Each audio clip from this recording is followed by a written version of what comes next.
నమస్తే మిత్రులారా, నేను మీ శ్రీనివాస్ చౌహాన్, అడ్వకేట్. మిత్రులారా, ఏదైనా ఒక సివిల్ కేసు మనము న్యాయస్థానంలో ఫైల్ చేస్తే ప్రతి వాయిదాకు మనము హాజరు కావాలా?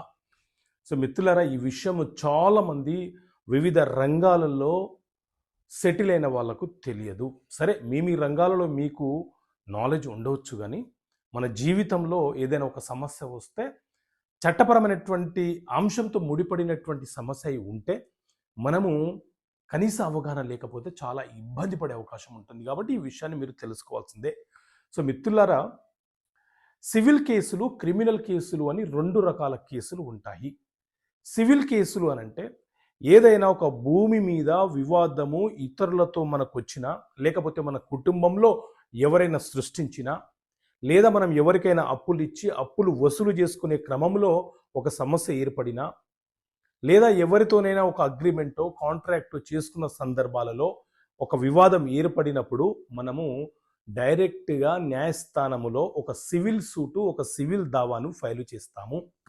సో దీనినే సివిల్ కేసుగా పరిగణిస్తారు.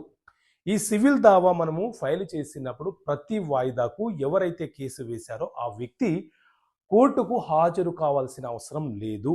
మీ తరపున మీరు నియమించుకున్నటువంటి న్యాయవాది ప్రతి వాయిదాకు హాజరవుతారు. మీరు ఎప్పుడు రావాలంటే న్యాయస్థానము ట్రయల్ ప్రారంభించేటప్పుడు మీకు తెలియపరుస్తుంది మీ అడ్వకేట్ ద్వారా. అప్పుడు మీరు న్యాయస్థానానికి వచ్చి జరిగిన విషయాన్ని ఎవిడెన్స్ రూపంలో న్యాయస్థానానికి తెలియపరచాలి. అదే క్రిమినల్ కేసు అనంటే ఏదైనా ఒక వివాదము ఇద్దరు వ్యక్తుల మధ్య గొడవలకు కారణమై పోలీస్ స్టేషన్లో కంప్లైంట్ ఇచ్చినప్పుడు కంప్లైంట్ ఇచ్చిన వ్యక్తిని కంప్లైనెంట్గా పిలుస్తారు. ఎవరి మీద అయితే కంప్లైంట్ ఇచ్చామో వాళ్ళని అక్యూజ్డ్గా పిలుస్తారు. సో ఈ సందర్భంలో కూడా పోలీసులు ఎఫ్ఐఆర్ నమోదు చేసి న్యాయస్థానానికి సమర్పించినప్పుడు ఎవరైతే ఫిర్యాదు చేశారో ఆ వ్యక్తి ప్రతి వాయిదాకు కోర్టుకు రావాల్సిన అవసరం ఏర్పడదు, ఉండదు.